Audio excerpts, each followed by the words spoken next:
കുടുംബങ്ങള് ഇനിയാണ് പ്രശ്നം വഷളാകാൻ പോണത്.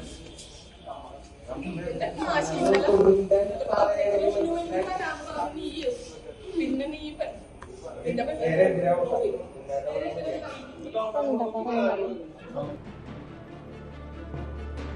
നമസ്കാരം, സ്പോട്ട് ലൈവിലേക്ക് സ്വാഗതം. എറണാകുളം പറവൂർ കോട്ടുവള്ളിയിൽ ആത്മഹത്യ ചെയ്ത വീട്ടമ്മയെ മുൻ പോലീസ് ഉദ്യോഗസ്ഥനും ഭാര്യയും കുടുംബാംഗങ്ങളും ചേർന്ന് ഭീഷണിപ്പെടുത്തുന്ന ദൃശ്യങ്ങളാണ് ഇപ്പോൾ കണ്ടത്. കോട്ടുവള്ളിയിൽ പലിശയ്ക്ക് പണം കടം കൊടുത്തവരുടെ ഭീഷണിയെ തുടർന്ന് വീട്ടമ്മ ജീവനൊടുക്കിയ സംഭവത്തിൽ ആത്മഹത്യാ പ്രേരണയ്ക്ക് പോലീസ് കേസെടുത്തു. പ്രതികളായ ബിന്ദുവും ഭർത്താവ് മുൻ പോലീസ് ഉദ്യോഗസ്ഥനായ പ്രദീപ് കുമാറും ഒളിവിലാണെന്നും ഇരുവരെയും ഉടൻ കസ്റ്റഡിയിലെടുക്കുമെന്നും പറവൂർ പോലീസ് അറിയിച്ചു. മരിച്ച ആശയും ബിന്ദുവും തമ്മിൽ നടത്തിയ ലക്ഷങ്ങളുടെ സാമ്പത്തിക ഇടപാടുകളും പോലീസ് അന്വേഷിക്കുന്നുണ്ട്. പോലീസ് സ്റ്റേഷനിലും വീട്ടിലും നടന്ന ഭീഷണിപ്പെടുത്തലിന്റെ ദൃശ്യങ്ങളാണ് നേരത്തെ പുറത്തു വന്നത്. പരാതി നൽകിയിട്ടും പോലീസ് നടപടി എടുത്തില്ലെന്ന് കുടുംബം ആരോപിച്ചു. പൈസ കൊടുത്തതിൻ്റെ ഇല്ല, വാങ്ങിയതിൻ്റെ ഇല്ല. പക്ഷേ ചേച്ചി ഫണ്ട് പലിശ മുതലും അടക്കം മാക്സിമം കൊടുത്തിട്ടുണ്ട് എന്നുള്ളതാണ് ഞാൻ കഴിഞ്ഞ ദിവസം സംസാരിച്ച പ്രകാരം. അതെ അതെ അതെ. ഈ അക്കൗണ്ട് വഴിയാണോ കൊടുത്തത്? അത് നേരിട്ട് ക്യാഷ് ആയിട്ടായിരുന്നു കൊടുത്തിരുന്നതാണ് പറഞ്ഞത്.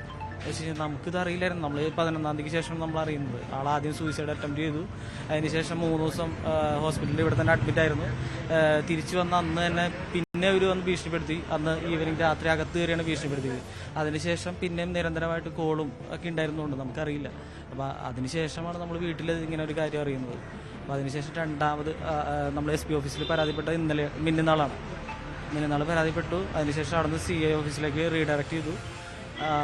അവിടെ നിന്നാണ് ഒരു സൊല്യൂഷൻ എന്നുള്ള രീതിയിൽ അവർ പറഞ്ഞു വിട്ടു. ഇനി ഇവിടെ കയറി ബഹളം ഉണ്ടാക്കരുതെന്ന് പറഞ്ഞു. അവർ പുറത്ത് വെച്ച് വീണ്ടും ബഹളം ഉണ്ടാക്കി. അവർ CI ഓഫീസിൽ വന്നിട്ടും അവർ ഒച്ചപ്പാടും ബഹളമൊക്കെ ആയിരുന്നു. എന്ന് വെച്ച് കഴിഞ്ഞാൽ പോലീസിന്റെ മുന്നിൽ വെച്ച് അതെ വീണ്ടും ഭീഷണിപ്പെടുത്തി. എന്ന് വെച്ച് കഴിഞ്ഞാൽ ഇയാൾ പോലീസ് റിട്ടയർഡ് ഡ്രൈവറാണ്, അവിടെ വർക്ക് ചെയ്തിരുന്ന ആളാണെന്ന് എനിക്ക് തോന്നുന്നു. അപ്പോൾ അവിടെ വെച്ചും അയാൾക്കൊരു കുഞ്ഞ് ഫ്രീഡം ഉണ്ടായിരുന്നു നമുക്ക് ഒരു ഇതുണ്ട്. അപ്പോൾ പോലീസിന്റെ ഭാഗത്തും വീഴ്ച ഉണ്ടെന്ന് തന്നെ പറയേണ്ടതായിട്ട് വരും.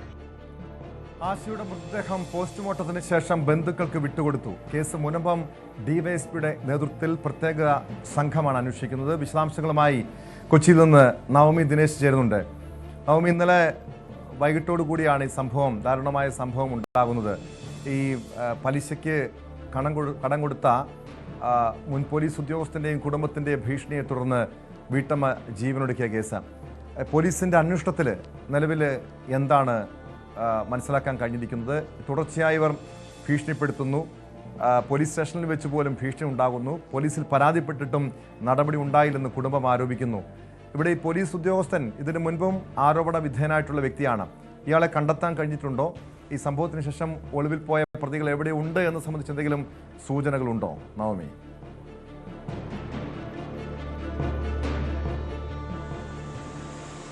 പോലീസ് എന്തായാലും അന്വേഷണം ഊർജിതമാക്കിയിരിക്കുകയാണ്. മുനമ്പം DYSPയുടെ നേതൃത്വത്തിലുള്ള സംഘമാണ് ഈ ഒരു കേസ് അന്വേഷിക്കുക. ഈ ആരോപണ വിധേയരായിട്ടുള്ള 2 പേർ, ബിന്ദുവും ഒപ്പം ഭർത്താവ് പ്രദീപും, ഇവർ 2 പേരും ഇപ്പോഴും ഒളിവിലാണ്. ഇവരുടെ അടുത്ത്, ആശയുടെ വീടിനടുത്ത് തന്നെയാണ് ഇവരും താമസിക്കുന്നത്. ഈ സംഭവം അറിഞ്ഞതിന് ശേഷം ഇരുവരും ഒളിവിൽ പോയിട്ടുണ്ട്. പക്ഷെ ഉടനെ തന്നെ പിടികൂടുമെന്നാണ് പോലീസ് വ്യക്തമാക്കുകയും ചെയ്തിരിക്കുന്നത്. ഇപ്പോഴുള്ള പോലീസിന്റെ അന്വേഷണം ഇവർ തമ്മിലുള്ള സാമ്പത്തിക ഇടപാടിൽ ചില സംശയങ്ങൾ പോലീസിന്റെ ഭാഗത്തു നിന്നുമുണ്ട്. കാരണം എവിടെ നിന്നാണ് ഇവർക്ക് ഇത്രയും കാശ് കൈമാറാൻ കഴിഞ്ഞത്, അല്ലെങ്കിൽ കടം കൊടുത്തത് എങ്ങനെയാണ് ആശ 30 ലക്ഷം രൂപ തിരികെ നൽകിയത്, അത് കുടുംബം പോലും അറിയാതെ എങ്ങനെയാണ് 30 ലക്ഷം രൂപ തിരികെ നൽകിയതെന്നൊക്കെ അറിയുന്നതിന് വേണ്ടി പോലീസ് വിശദമായിട്ടുള്ള ഒരു അന്വേഷണം നടത്തുകയാണ്. വീട്ടമ്മയാണ് ഈ ചെറിയ ഒരു ഡ്രസ്സൊക്കെ വാങ്ങിയതിന് ശേഷം അടുത്തുള്ള ആളുകൾക്ക് കുറഞ്ഞ വിലയ്ക്ക് വിൽക്കുന്ന അങ്ങനെ ഒരു ചെറിയ ഒരു വീട്ടിൽ തന്നെ ഒരു ജോലിയായിട്ട് ചെയ്യുന്ന ഒരു ആൾ കൂടിയാണ് ആശ. ആ രീതിയിൽ ആശയ്ക്ക് എങ്ങനെയാണ് എന്തിന്റെ ആവശ്യമായിരുന്നു ഈ 10 ലക്ഷം രൂപ കടം വാങ്ങേണ്ടത്? ഇപ്പൊ 30 ലക്ഷം രൂപ തിരികെ നൽകിയെന്നാണ് കുടുംബം പറയുന്നത്. അതിന് കൃത്യമായിട്ടുള്ള തെളിവില്ല എന്നുള്ളതാണ് ഏറ്റവും പ്രധാനപ്പെട്ട കാര്യം. അങ്ങനെയെങ്കിൽ പിന്നെ എങ്ങനെയാണ് ഇത്രയും ഒരു സ്ഥിര വരുമാനമില്ലാത്ത ഒരു വീട്ടമ്മ എങ്ങനെയാണ് ഈ പൈസ തിരികെ നൽകുന്നതെന്നിലൊക്കെ പോലീസിന് സംശയം ഉയർന്നിട്ടുണ്ട്. അതുമാത്രമല്ല, ഈ ബിന്ദു മാത്രമല്ല, മറ്റു പലരിൽ നിന്നും ആശ കടം വാങ്ങിയതായും പോലീസിന് വിവരം ലഭിച്ചിട്ടുണ്ട്. നാട്ടുകാരിൽ പലരിൽ നിന്നും പണം കടം വാങ്ങിയിട്ടുണ്ട്. ഈ സംഭവം നടക്കുന്ന ദിവസം, അതായത് ഇന്നലെ രാത്രിയോട് കൂടിയാണ് ആശയുടെ മരണവിവരം പുറത്തറിയുന്നത്. രാവിലെയോടുകൂടി ആശയുടെ വീട്ടിൽ ചില ആളുകൾ വരികയും ആശ കടം നൽകിയതായെന്ന് പറയപ്പെടുന്ന ഇവർ വന്ന് വലിയ പ്രശ്നമുണ്ടാക്കുകയും ചെയ്തു എന്ന് നാട്ടുകാരിൽ ചിലർ പറയുന്ന സാഹചര്യമുണ്ടായി. ഇതെല്ലാം പോലീസ് വിശദമായി പരിശോധിക്കുന്നുണ്ട്. ഈ പണം നൽകി 10 ലക്ഷം രൂപ നൽകിയത് അക്കൗണ്ട് വഴിയല്ല, പകരം കയ്യിൽ കൂടിയാണ് പണം നൽകിയത്. തിരിച്ചും ആശ ബിന്ദുവിന് പണം മടക്കി നൽകിയതും കൈ വഴിയാണ്, ഈ അക്കൗണ്ട് വഴിയല്ല. അതിൽ പോലീസ് ചില സംശയങ്ങൾ ഉന്നയിക്കുന്നുണ്ട്. ഇതെന്തെങ്കിലും ഒരു സാമ്പത്തിക ഇടപാടിൽ എന്തെങ്കിലും ഒരു കള്ളത്തരമുണ്ടോ എന്നൊരു സംശയം പോലീസിന്റെ ഭാഗത്ത് നടക്കുന്നുണ്ട്. ആ രീതിയിലൊക്കെയാണ് പോലീസിന്റെ ഇപ്പോഴത്തെ അന്വേഷണം. ഒപ്പം ഈ ഭർത്താവ് പറയുന്നുണ്ട് താൻ അറിയാതെയാണ് ഇങ്ങനെയൊക്കെ സംഭവം നടന്നതെന്ന്. ഇതിനു മുൻപ് ഒരാഴ്ച മുൻപ് ആശ കൈ ഞരമ്പ് മുറിച്ച് ആത്മഹത്യയ്ക്ക് ശ്രമിച്ചിരുന്നു. അങ്ങനെയാണ് ഈ കടമുണ്ടെന്നും പലിശയ്ക്ക് പണം വാങ്ങി എന്നുള്ള വിവരം കുടുംബക്കാരാണ്. അതുകൊണ്ട് തന്നെയാണ് നവമി ഇതിൽ പല ദുരൂഹതകളും ഉയരുന്നത്. കാരണം ഈ ആശയും അയൽവാസിയായ ഈ പ്രദീപും ബിന്ദുവുമായി വലിയ രീതിയിലുള്ള ഒരു പണമിടപാട് നടന്നതിന് തെളിവുകളില്ല. ഈ ഇരുവരുടെയും പണമിടപാടിൽ ദുരൂഹതയുണ്ടെന്ന് പോലീസ് പറയുന്നുണ്ട്. പക്ഷേ നവമി സൂചിപ്പിച്ചതുപോലെ ഭർത്താവിന് ഇതേക്കുറിച്ച് അറിവില്ല. ഈ ആശ പണം വാങ്ങിയതുമായി ബന്ധപ്പെട്ട കാര്യത്തെക്കുറിച്ച് ഭർത്താവിന്, കുടുംബത്തിന് അറിയില്ല. പക്ഷെ കഴിഞ്ഞ ദിവസങ്ങളിൽ ഈ രീതിയിൽ വീട്ടിലെത്തി ഭീഷണിപ്പെടുത്തുന്നു, അത് പോലീസ് സ്റ്റേഷനിൽ വെച്ച് ഭീഷണിപ്പെടുത്തുന്നു. അന്നൊക്കെ സ്വാഭാവികമായും ഈ പ്രശ്നങ്ങളൊക്കെ കുടുംബം മനസ്സിലാക്കിയില്ലേ? അവരോട് എന്തിനു വേണ്ടിയാണ് ഈ പണം വാങ്ങിയത്, എവിടെയൊക്കെയാണ് ചെലവഴിച്ചത്, ഇക്കാര്യത്തെക്കുറിച്ച് ആശ പങ്കുവച്ചിരുന്നോ? കാര്യങ്ങൾ ഈ കുടുംബത്തോട്, ഭർത്താവിനോട് പറഞ്ഞിരുന്നോ? എന്താണ് അവർ പോലീസിനോട് നൽകുന്ന വിവരങ്ങൾ?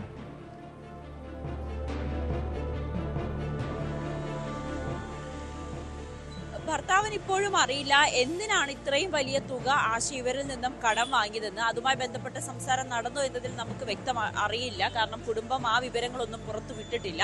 ഭർത്താവുമായിട്ടൊക്കെ സംസാരിക്കുമ്പോൾ ഇങ്ങനെ കടം വാങ്ങിയെന്ന്, ഈ കൈഞ്ഞരമ്പ് മുറിച്ച് ആത്മഹത്യയ്ക്ക് ശ്രമിച്ചതിന് ശേഷമാണ് ഇക്കാര്യങ്ങൾ അറിയുന്നത്. പിന്നീട് ബിന്ദുവിന്റെ കുടുംബവുമായി സംസാരിക്കുകയും ഓരോ കാര്യങ്ങൾ, ഇത്രയും വലിയ തുകയാണ് കടം വാങ്ങിയതെന്ന വിവരങ്ങൾ ഓരോന്നായി പുറത്തറിയുകയും ചെയ്തു എന്ന് മാത്രമാണ് ബിന്ദുവിന്റെ ഭർത്താവ് പറഞ്ഞത്. ആശയുടെ ഭർത്താവ് പറഞ്ഞത് എന്തിനാണ് ആശ ഇത്രയും വലിയ തുക കടം വാങ്ങിയതെന്ന് ഇപ്പോഴും ഭർത്താവിന് അറിയില്ല.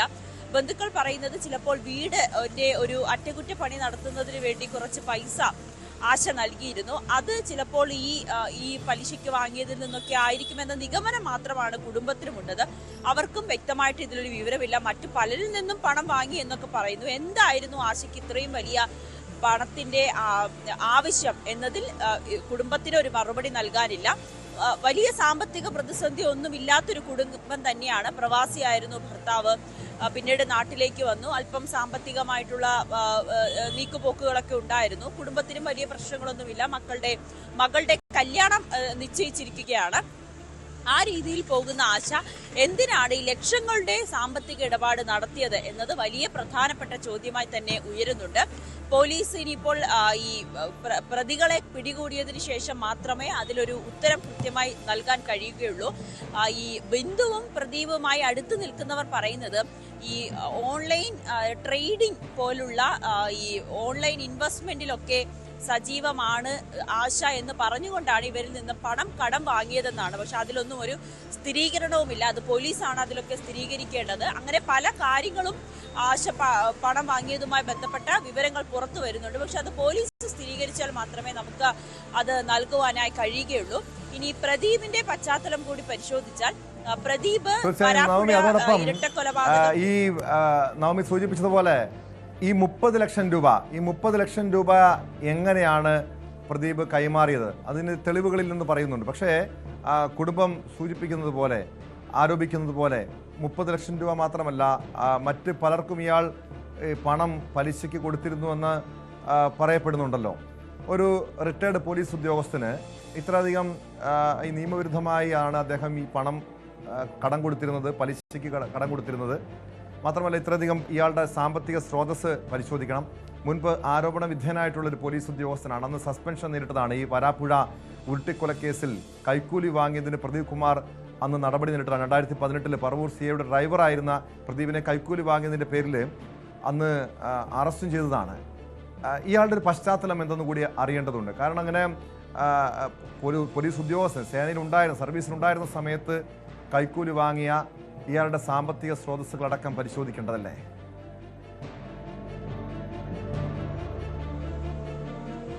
ഇതിൽ ഏറ്റവും പ്രധാനപ്പെട്ട ഒരു കാര്യം കൂടി പറഞ്ഞോട്ടെ. ഈ പ്രദീപ്, ഈ പറയുന്ന വ്യക്തി അധികം ആളുകൾക്ക് പലിശയ്ക്ക് കടം കൊടുക്കുന്ന ആൾ കൂടി അല്ല എന്ന് നാട്ടുകാരും പോലീസും ഒക്കെ പറയുന്നുണ്ട്. ചെറിയ രീതിയിൽ, അതും അടുത്ത് പരിചയമുള്ള അയൽവാസികൾക്ക് മാത്രമാണ് പൈസ കൊടുക്കുന്നത്, പലിശയ്ക്ക് കൊടുക്കുന്നത്. വലിയ ഈ വട്ടിപ്പലിശക്കാരൻ അല്ലെങ്കിൽ കൊള്ളപ്പലിശക്കാരൻ എന്നൊന്നും പറഞ്ഞ് നമുക്ക് പ്രദീപിനെ പറയാൻ കഴിയില്ല എന്നാണ് നാട്ടുകാർ പറയുന്നത്. ആശയുടെ അയൽവാസിയാണ്. ആ രീതിയിലുള്ള സൗഹൃദം ഉള്ളത് കൊണ്ട് ആയിരിക്കും ഇത്രയും ഒരു വിശ്വാസത്തിന്റെ പുറത്ത് ഇത്രയും തുക കൈമാറിയത്. പക്ഷെ ഇത് തിരിച്ച് നൽകിയില്ല, അതിൽ കൂടുതൽ നൽകിയെന്നാണ് ആശയുടെ കുടുംബം പറയുന്നത്. ഇതിലൊന്നും തെളിവില്ല. ഈ പ്രദീപിന്റെ ഭാര്യ ബിന്ദു ആശയ്ക്ക് പണം കൊടുത്തതായോ, ആശ 30 ലക്ഷം രൂപ ഈ പലിശ അടക്കം ഇരട്ടി തുക തിരികെ നൽകിയതായോ തെളിവുകളൊന്നും തന്നെയില്ല. മരിച്ച ആശ പറഞ്ഞ അറിവ് മാത്രമേ ഉള്ളൂ. അതിലൊക്കെ പോലീസിന് കുറച്ചുകൂടി വ്യക്തത വരുത്തേണ്ടതുണ്ട്. ഗൂഗിൾ അക്കൗണ്ടുകളൊക്കെ ഈ ഗൂഗിൾ പേയിലും അല്ലെങ്കിൽ ഓൺലൈൻ പേയ്മെന്റിലൊക്കെ പരിശോധിക്കുമ്പോൾ വലിയ തുകകൾ ട്രാൻസാക്ഷൻ നടത്തിയതായിട്ടും കണ്ടെത്തിയിട്ടില്ല. ആ രീതിയിൽ പോലീസിന്റെ അന്വേഷണം നടക്കുകയാണ്. ഇനി പ്രദീപിന്റെ പശ്ചാത്തലത്തിലേക്ക് വന്നാൽ 2018 ഏറെ ചർച്ച ചെയ്യപ്പെട്ട വിവാദമായിട്ടുള്ള ഒരു വാർത്തയായിരുന്നു, ഒരു കേസായിരുന്നു ഈ ശ്രീജിത്തിനെ, വരാപ്പുഴ സ്വദേശി ശ്രീജിത്തിന്റെ കസ്റ്റഡിയിൽ വെച്ചുള്ള ഉരുട്ടി കൊലപ്പെടുത്തി എന്ന കേസ്. ആ ദിവസം ഇത് അറിഞ്ഞുകൊണ്ട് ശ്രീജിത്തിന്റെ ഭാര്യയും അച്ഛനും പോലീസ് സ്റ്റേഷനിലേക്ക് എത്തുന്നു. ആ സമയത്ത് ശ്രീജിത്ത് വളരെ അവശനായി കിടക്കുന്ന സമയത്ത് ആശുപത്രിയിലേക്ക് കൊണ്ടുപോകണമെന്ന് അഭ്യർത്ഥിക്കുന്നുണ്ട്. ആ സമയത്ത് അവിടെ ഈ പ്രദീപ് എന്ന് പറയുന്ന വ്യക്തി ഡ്രൈവറായിരുന്നു, പോലീസ് ഡ്രൈവറായിരുന്നു. അയാൾ പണം ആവശ്യപ്പെട്ടു, ഈ കുടുംബത്തോട്, ശ്രീജിത്തിന്റെ ഭാര്യയോട് പണം ആവശ്യപ്പെട്ടു. 25,000 രൂപ നൽകിയാൽ മാത്രമേ ആശുപത്രിയിലേക്ക് കൊണ്ടുപോകാൻ പറ്റൂ എന്ന് പറയുന്നു. തുടർന്ന് ഇവർ ഒരു 10,000 രൂപ സംഘടിപ്പിച്ച് പ്രദീപിന് കൊടുക്കുകയും പിന്നീട് അത് കുടുംബം പരാതിയുമായി രംഗത്തെത്തുകയും വലിയ വിവാദമായി. ഈ പ്രദീപിനെ സസ്പെൻഡ് ചെയ്യുന്ന സാഹചര്യം ഉണ്ടായി. ക്രൈംബ്രാഞ്ച് അന്വേഷണത്തിൽ ഇത് കൈക്കൂലി വാങ്ങിയെന്ന് ബോധ്യപ്പെടുകയും ഇയാളുടെ ഈ പെൻഷൻ അടക്കമുള്ള കാര്യങ്ങൾ തടഞ്ഞു വെച്ചിരിക്കുകയാണ്. മറ്റ് ഇൻക്രിമെന്റോ ഒരു കാര്യങ്ങളും തന്നെ പ്രദീപിന് ഉണ്ടായിട്ടില്ല. അങ്ങനെ സസ്പെൻഷൻ നേരിട്ട് പിന്നീട് റിട്ടയർ ആയിട്ടുള്ള വ്യക്തിയാണ് ഈ പ്രദീപ്. അങ്ങനെ ഒരു ആളിൽ നിന്നും സർക്കാരിന്റെ ആനുകൂല്യങ്ങൾ പോലും ലഭിക്കാത്ത ഒരു പോലീസ് ഉദ്യോഗസ്ഥന് എങ്ങനെയാണ് ഇത്രയും വലിയ തുകകൾ കിട്ടുന്നത്, എങ്ങനെയാണ് ഇയാൾ കടം കൊടുക്കുന്നത്, അതിലും ഒരു ദുരൂഹത നിലനിൽക്കുന്നുണ്ട്. ചില സംശയങ്ങൾ പോലീസിന് നിലനിൽക്കുന്നുണ്ട്. അതെല്ലാം ഇനി പ്രതികളെ പിടികൂടിയാൽ മാത്രമേ അറിയാൻ കഴിയുകയുള്ളൂ. നമ്മൾ അവരുടെ വീട്ടിലേക്ക് പോയിരുന്നു. ഇതിന്റെ അടുത്ത് തന്നെയാണ് വീട്. വലിയ 2 നില ആഡംബരമായിട്ടുള്ള ഒരു വീട് തന്നെയാണ്. ഇത്രയും വലിയ പണം കൊടുക്കുക, ലക്ഷങ്ങളുടെ ഇടപാട് നടത്തുവാൻ എങ്ങനെയാണ് പ്രദീപിനും ബിന്ദുവിനും സാമ്പത്തിക സ്രോതസ് എങ്ങനെയാണെന്നതിലൊക്കെ പോലീസിന്റെ അന്വേഷണം ആ രീതിയിൽ പുരോഗമിക്കുകയും ചെയ്യുന്നുണ്ട്. എന്തായാലും സർക്കാരിന്റെ പെൻഷൻ കിട്ടാതെ ഒരു ആരോപണ വിധേയനായി ഇപ്പോഴും ശ്രീജിത്തിന്റെ കേസ് കോടതിയിൽ നിലനിൽക്കുകയാണ്. അതിന്റെ വിചാരണ പോലും പൂർത്തിയായിട്ടില്ല. ആ അവസ്ഥയിൽ നിൽക്കുന്ന ആ ഒരു വ്യക്തിക്ക് എങ്ങനെയാണ് ഇത്രയും വലിയ സാമ്പത്തിക ഇടപാടുകൾ നടത്തുവാൻ കഴിയുന്നതും പലിശയ്ക്ക് പണം കൊടുക്കാൻ കഴിയുന്നതും എന്നതൊക്കെ ചോദ്യമായി ബാക്കി നിൽക്കുന്നുണ്ട്. പോലീസ് പറയുന്നത് ഈ ഓപ്പറേഷൻ കുബേരയുടെ ഭാഗമായി കഴിഞ്ഞ ആഴ്ചകളിലൊക്കെ പറവൂരിലും അല്ലെങ്കിൽ എറണാകുളം ജില്ലയിലെ പലയിടങ്ങളിലുമൊക്കെ പോലീസിന്റെ ഒരു പരിശോധന ഉണ്ടായിരുന്നു. അതിലൊന്നും ഉൾപ്പെടാത്ത ഒരു വ്യക്തി കൂടിയാണ് പ്രദീപും ബിന്ദു എന്ന് പോലീസ് സ്ഥിരീകരിക്കുകയും ചെയ്യുന്നുണ്ട് കേട്ടോ. വ്യക്തമാണ്.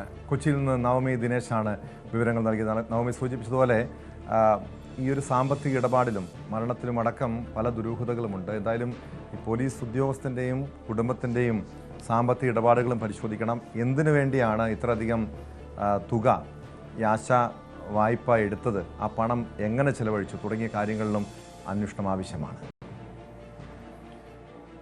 ഏറ്റുമാനൂരിലെ ജൈനമ വധക്കേസിലെ നിർണായക വിവരങ്ങൾ പുറത്തുവിട്ട് ന്യൂസ് 18. കേസിലെ നിർണായക സാക്ഷിയായ ഓട്ടോ ഡ്രൈവർ മനോജിന്റെ വെളിപ്പെടുത്തലാണ് ന്യൂസ് 18 പുറത്തുവിട്ടത്. ജൈനമ കൊല്ലപ്പെട്ടുവെന്ന് അന്വേഷണ സംഘം കരുതുന്ന ദിവസം പള്ളിപ്പുറത്തെ വീട്ടിലെത്തിയ ഏക സാക്ഷിയാണ് മനോജ്. സെബാസ്റ്റ്യന്റെ ആവശ്യപ്രകാരം മദ്യവുമായാണ് അയാൾ വീട്ടിലെത്തിയത്. സെബാസ്റ്റ്യൻ ജൈനമയുടെ സ്വർണ്ണമാല പണയം വെച്ചതും തന്റെ പേരിലാണെന്ന് മനോജ് സമ്മതിക്കുന്നു. പിന്നീട് വിൽപ്പന നടത്താനും സഹായിച്ചു. 2024 ഡിസംബർ 23 മനോജ് സെബാസ്റ്റ്യന്റെ വീട്ടിലെത്തിയപ്പോൾ ജയനമ്മയുടെ മൃതദേഹം അകത്തുണ്ടായിരുന്നുവെന്നാണ് അന്വേഷണ സംഘത്തിന്റെ നിഗമനം. ഇവിടുത്തെ പ്രോപ്പർട്ടി ആയിട്ട് ബന്ധപ്പെട്ട് സെബാസ്റ്റ്യൻ വാങ്ങിയ പ്രോപ്പർട്ടിയാണോ എന്ന് പറഞ്ഞിട്ടുണ്ട്. സെബാസ്റ്റ്യനാണ് അമ്പലത്തിന്റെ നേരെ അപ്പുറത്ത്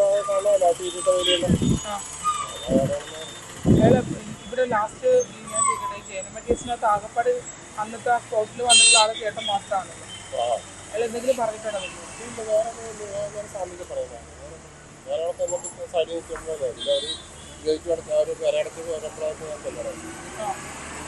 ഡേറ്റ് ഒക്കെ പറഞ്ഞു കൊടുത്തിട്ടുണ്ട്. ഏത് ഡേറ്റ്? ഡിസംബറിൽ തന്നെയാണോ ഒരു?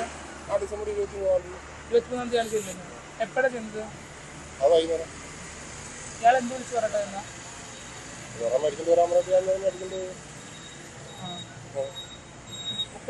നിങ്ങൾ എന്നിട്ട് വീട്ടിൽ കയറ്റിയോ നിങ്ങളെ? എന്ത് പറഞ്ഞു വിട്ടു? അവിടെ അടച്ചിട്ടേക്ക് വരുന്നു, കരയൊക്കെ അടച്ചിട്ടേക്ക് വരും. ഞങ്ങൾ സൈഡിൽ കയറണം. തേങ്ങ ഇടാന്ന് നോക്കുന്നു പറഞ്ഞു. വണ്ടി കയറി പോന്നു. എപ്പോഴും ഇയാളിത് വിളിച്ചു പറയുന്നത്? ചേട്ടൻ എന്തെങ്കിലും അസ്വാഭാവികത തോന്നിയോ? എനിക്ക് വേറെ പ്രത്യേകിച്ച് സാധാരണ അങ്ങനെയൊക്കെ തന്നെയാണ്. വേറെ ഇതിനെക്കുറിച്ച് വേറെ ഇപ്പോഴല്ലേ നമുക്ക് ഇതിനെക്കുറിച്ച് അറിയാനത്. പോലീസിന് കണക്കൂട്ടി ഡിസംബർ 23 രാത്രി മരണപ്പെട്ടു അന്നാണ് ഞാൻ ചെന്നതല്ലേ? അത് കഴിഞ്ഞ് ഞാൻ ഒരു 2 പ്രാവശ്യം. എന്താ സ്വർണ്ണം പണയം വെക്കാൻ തന്നെ? അന്നാണ് വന്നത്. അന്നൊക്കെ എനിക്ക് ഒരു ഏറ്റുമാനൂർ കൂടി കൊണ്ടുപോകണമെന്ന് പറയാം. ഏറ്റുമാനം ഫ്രിഡ്ജായിട്ട് പോകണമെന്ന് പറയാൻ. അപ്പൊ അങ്ങനെയാണ് ഇയാളോട് ഞാൻ പറയുന്നത്. ഫ്രിഡ്ജ് മേടിക്കാനാണ് പണയം വെക്കാനെന്നാണ് അയാൾ പറഞ്ഞത്. അതാണ് അവിടെ ചെന്നപ്പോൾ ഐ ഡി പ്രൂഫ് ഇല്ല, എങ്ങനെ വെക്കണം? അപ്പൊ എനിക്ക് പരിചയമുള്ള ബാങ്കാണ്, മാനേജർ എനിക്ക് പരിചയമുള്ള.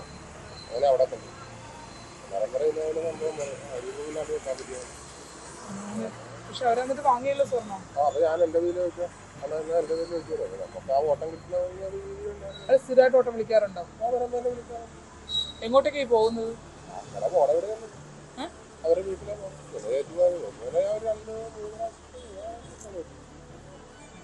ഇത്രയും വലിയ സംഭവമാണെന്ന് കരുതിയോ? ഈ പ്രായമുള്ളൊരു മനുഷ്യനല്ലേ ഇങ്ങനെയൊക്കെ ആകുന്ന പ്രതീക്ഷ നമുക്കില്ല. ഇത് കഴിഞ്ഞിട്ടല്ലേ ഇത്രയും പ്രശ്നങ്ങൾ. ഇയാൾ ജയനമ്മയെ കൊണ്ടുവരുന്നത് എന്തായാലും നിങ്ങളൊക്കെ കണ്ടിട്ടുണ്ടാവുമല്ലോ. കാരണം ജയനമ്മ ഇവിടെ ഇയാളുടെ കേസുമായിട്ടൊക്കെ ബന്ധപ്പെട്ടൊക്കെ ഒരുപാട് പ്രാവശ്യം വന്നിട്ടുള്ളതാണ്.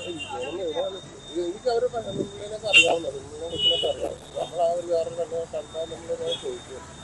എന്റെ കണ്ടികളൊന്നും ഇവിടെയൊന്നും ഇവിടെ സ്ഥിരമായിട്ട് വരുന്ന സ്ഥലമാണെന്ന് പറയുന്നുണ്ടായിരുന്നു. സ്ഥിരമായിട്ട് വന്ന ഇവിടെ മൊത്തം അവിടെ ടയറുകട വരെ പുള്ളിയുടെ കേന്ദ്രം പ്രൈവറ്റ് ബസ്സൊക്കെ നേരത്തെ ഉണ്ടായിരുന്നൊക്കെ പറഞ്ഞിട്ടുണ്ട്.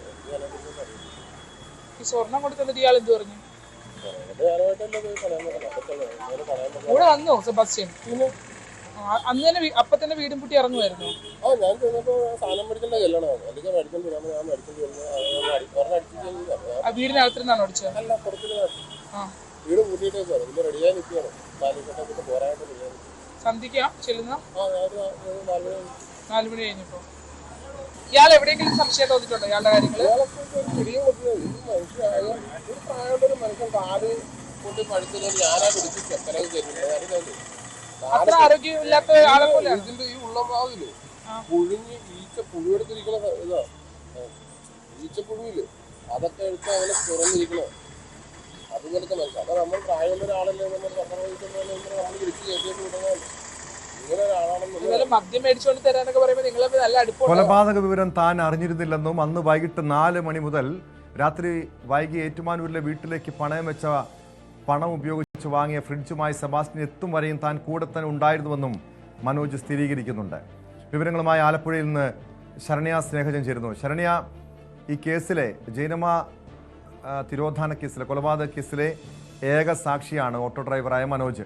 അതായത് 2024 ഡിസംബർ 23 മനോജ് സെബാസ്റ്റ്യന്റെ വീട്ടിലെത്തിയപ്പോൾ ജയനമ്മയുടെ മൃതദേഹം അകത്തുണ്ടായിരുന്നുവെന്ന് അന്വേഷണ സംഘം സംശയിക്കുന്നുണ്ട്. പക്ഷേ മനോജ് പറയുന്നു തനിക്ക് ഇതേക്കുറിച്ചൊന്നും അറിവുണ്ടായിരുന്ന ഒരു ഞെട്ടലോടെയാണ് ഈ സംഭവങ്ങളൊക്കെ താൻ അറിയുന്നത്, മനസ്സിലാക്കുന്നതെന്നാണ്. അത് പൂർണ്ണമായും ഈ മനോജിൻ്റെ വാക്കുകൾ പൂർണ്ണമായും വിശ്വസിക്കാമോ? മാത്രമല്ല, നമ്മൾ ഈ ന്യൂസ് 18 മനോജിൻ്റെ വെളിപ്പെടുത്തൽ പുറത്തുവിട്ടതിൻ്റെ പശ്ചാത്തലത്തിൽ അതിൻ്റെ അടിസ്ഥാനത്തിൽ പോലീസ് ഇയാളെ ചോദ്യം ചെയ്യാൻ വിളിപ്പിച്ചിട്ടുണ്ടോ? ഏതെങ്കിലും ഘട്ടത്തിൽ പോലീസിന് ഈ മനോജിനെ സംശയമുണ്ടായിരുന്നോ?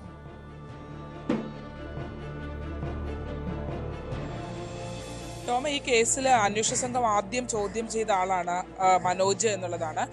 കാരണം ഈ ജൈനമ തിരോധാന കേസുമായി ബന്ധപ്പെട്ട് സെബാസ്റ്റ്യൻ ചേർത്തലയിലെ ഒരു സ്വകാര്യ പണമിടപാട് സ്ഥാപനത്തിൽ സ്വർണം പണയം വെച്ചിട്ടുള്ള വിവരം അന്വേഷണ സംഘത്തിൽ ലഭിച്ചിരുന്നു. അതായത് ജൈനമ്മയുടെ സ്വർണം സെബാസ്റ്റ്യൻ അപഹരിച്ചു എന്നുള്ള വിവരം അന്വേഷണ സംഘത്തിൽ ലഭ്യമാവുകയും അതേ തുടർന്ന് സെബാസ്റ്റ്യന്റെ ചോദ്യം ചെയ്യലിൽ നിന്ന് വിശദാംശങ്ങളിൽ നിന്നും ഈ സ്വർണം ഇവിടെ ഉണ്ട്, ചേർത്തലയിലെ സ്വകാര്യ പണമിടപാട് സ്ഥാപനത്തിൽ പരിശോധന നടത്തി. അങ്ങനെ ആ ഘട്ടത്തിലാണ് ഈ ജൈനമ്മയുടെ സംശയിക്കുന്ന സ്വർണം കുന്നത്ത് ഫിനാൻസ് എന്ന സ്ഥാപനത്തിൽ പണയം വെച്ചിട്ടുണ്ട് എന്നുള്ള വിവരം ലഭ്യമാകുന്നത്. അങ്ങനെ അന്വേഷണ സംഘം അന്വേഷിച്ചപ്പോഴാണ് അത് മനോജ് എന്ന ആളുടെ പേരിലാണ് ആ സ്വർണം വെച്ചിട്ടുണ്ടെന്ന് കണ്ടെത്തുന്നത്.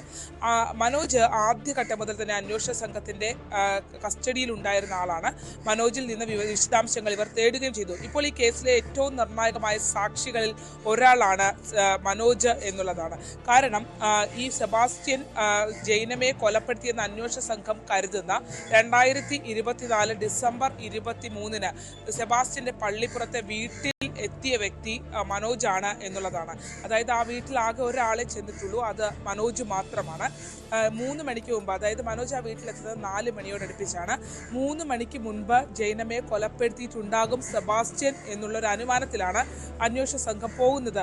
മനോജ് ആ വീട്ടിലെത്തിയപ്പോൾ ആ വീടിനകത്ത് ഈ ജൈനമ്മയുടെ മൃതദേഹം ആ വീടിനകത്ത് ഉണ്ടായിരിക്കും എന്നുള്ള കണക്കുകൂട്ടലിലാണ്. മൃതദേഹം കണ്ടിട്ടുണ്ടോ അല്ലെങ്കിൽ കൊലപാതകം അറിഞ്ഞിട്ടുണ്ടോ എന്നുള്ള ഒക്കെ അന്വേഷണ സംഘം ചോദ്യം ചെയ്യൽ അക്കാര്യങ്ങളൊക്കെ മനോജിൽ നിന്ന് ചോദിച്ച് മനസ്സിലാക്കിയിരുന്നു.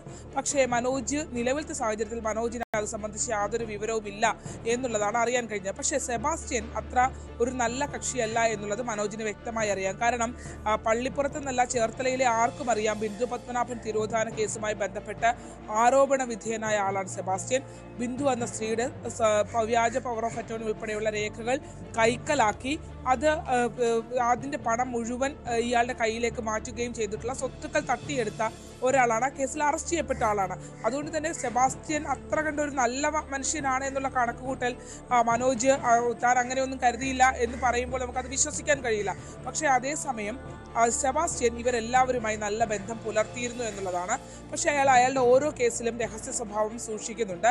നമുക്കറിയാം അന്വേഷണ സംഘങ്ങൾ എത്ര തിരഞ്ഞിട്ടും കണ്ടെത്താത്ത കാര്യങ്ങൾ ഇപ്പോഴും ബിന്ദു പത്മനാഭൻ തിരോധാനവും ആയിഷ തിരോധാനവും ഒക്കെയായി ഇടകലർന്ന് കിടക്കുന്നു എന്നുള്ളതാണ്. അതുകൊണ്ട് തന്നെ സെബാസ്റ്റ്യൻ ഒരുപക്ഷെ ജൈനമ്മയെ കൊലപ്പെടുത്തി എന്നുള്ള വിവരം മനോജിനോട് പങ്കുവച്ചിട്ടുണ്ടാവില്ല. പക്ഷേ ആ സ്വർണം പണയം വെക്കുന്നതിന് വേണ്ടി മനോജിനെ അയാൾ കൂട്ടുപിടിച്ചു എന്നുള്ളതാണ്. അതായത് സ്വർണം പണയം വെക്കാനായിട്ട് സെബാസ്റ്റ്യൻ ഉച്ചയോടുകൂടി മനോജിനെ ഫോണിൽ വിളിക്കുന്നു. മനോജ് ചേർത്തല ടൗണിൽ ഇരുമ്പുപാലത്തിന് സമീപം ഓട്ടോറിക്ഷ ഓടുന്ന ആളാണ്. സെബാസ്റ്റ്യൻ വിളിച്ചിട്ട് ഒരു കുപ്പി മദ്യവുമായി വരാനാണ് നിർദ്ദേശം നൽകുന്നത്. അങ്ങനെ സെബാസ്റ്റ്യൻ പള്ളിപ്പുറത്തെ വീട്ടിലേക്ക് താൻ പോയി എന്നുള്ളതാണ് മനോജ് നമ്മളോട് സ്ഥിരീകരിക്കുന്നത്. തന്നെയാണ് അയാൾ അന്വേഷണ സംഘത്തോടും ഒക്കെ പറഞ്ഞിട്ടുള്ളതെന്നാണ് ഞാൻ കരുതുന്നത്. കാരണം അയാൾ അങ്ങനെയാണ് നമ്മളോട് സ്ഥിരീകരിച്ചിരിക്കുന്നത്. അവിടെ എത്തിയതിനു ശേഷം സെബാസ്റ്റ്യൻ വീട് പൂട്ടി പള്ളിപ്പുറത്തെ മൃതദേഹാവശിഷ്ടങ്ങൾ കണ്ടെത്തിയ കോമ്പൗണ്ടിൽ ഉണ്ടായിരുന്ന വീട്ടിലാണ് സെബാസ്റ്റ്യൻ ഉണ്ടായിരുന്നത്. ആ വീട് പൂട്ടിയിട്ട് സെബാസ്റ്റ്യൻ വീടിന്റെ പുറത്ത് നിൽക്കുകയായിരുന്നു എന്നുള്ളതാണ് മനോജ് വ്യക്തമാക്കുന്നത്. ഒരുപക്ഷെ അകത്ത് ഈ പറഞ്ഞ പോലെ ജൈനമ്മയുടെ മൃതദേഹം ഉള്ളത് കൊണ്ടായിരിക്കാം, അല്ലെങ്കിൽ അല്ലാത്ത പക്ഷമൊക്കെ തങ്ങൾ അവിടെ ചെല്ലുമ്പോൾ വീടിനകത്ത് പ്രവേശിക്കാറുണ്ട് എന്ന് മനോജ് നമ്മളോട് പറഞ്ഞു. അപ്പോൾ വീട് പൂട്ടിയിട്ട് ഇയാൾ അവിടെ നിൽക്കുകയായിരുന്നു എന്നാണ് വ്യക്തമാക്കിയത്. പാൻറ്റും ഷർട്ടും ധരിച്ച് വീട് പൂട്ടി പുറത്താണ് സെബാസ്റ്റ്യൻ നിന്നിരുന്നത് എന്നുള്ളതാണ്. കൊണ്ടുചെന്ന മദ്യം മനോജ് പറയുന്നത് ഞാൻ അവിടെ ഒരു 10 മിനിറ്റോളമേ ചെലവഴിച്ചിട്ടുള്ളൂ.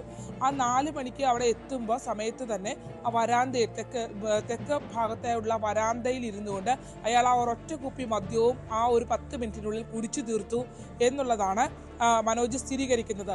അതിനുശേഷം ഒരു പണയം വെക്കൽ പരിപാടി ഉണ്ട് എന്ന് ഇയാളോട് പറയുന്നു.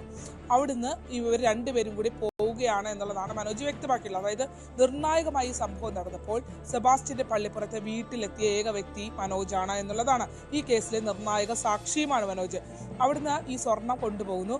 സ്വർണം പണയം വെക്കാനായി അപ്പോൾ മനോജ് മറ്റൊരു കാര്യം കൂടി പറഞ്ഞു. അതായത് കേസിലെ നിർണായക സാക്ഷിയാണ്. ഈ മനോജിന് ഏതെങ്കിലും ഘട്ടത്തിൽ ഈ സെബാസ്റ്റ്യനെ സംശയം ഉണ്ടായിരുന്നു? ഏതെങ്കിലും രീതിയിൽ സംശയം തോന്നിയില്ല? കാരണം അത്ര അസ്വാഭാവികമായ രീതിയിൽ സെബാസ്റ്റ്യൻ പെരുമാറുന്നു. ഇയാളുടെ മുൻ പശ്ചാത്തലം മനോജ് ഉൾപ്പെടെയുള്ള നാട്ടുകാർക്ക് മുഴുവൻ അറിയാവുന്നതാണ്. ഇങ്ങനെ ഏതെങ്കിലും രീതിയിലുള്ള ഒരു അസ്വാഭാവികമായ പെരുമാറ്റം ആ സമയത്ത് സെബാസ്റ്റ്യൻ്റെ ഭാഗത്തുനിന്നുണ്ടായിരുന്നോ? അങ്ങനെ ഒരു സംശയം മനോജിന് തോന്നിയിരുന്നത്. മാത്രമല്ല ശരണി സൂചിപ്പിച്ചു, ഈ തിരോധാന കേസുമായി ബന്ധപ്പെട്ട് ആദ്യം പോലീസ് ചോദ്യം ചെയ്ത വിളിപ്പിച്ച വ്യക്തിയാണ് മനോജെന്ന്. നമ്മളോട് ന്യൂസ് 8 ഇപ്പോൾ തുറന്നു പറഞ്ഞ കാര്യങ്ങൾ മനോജ് അന്ന് പോലീസിനോട് തുറന്നു പറഞ്ഞിരുന്നു.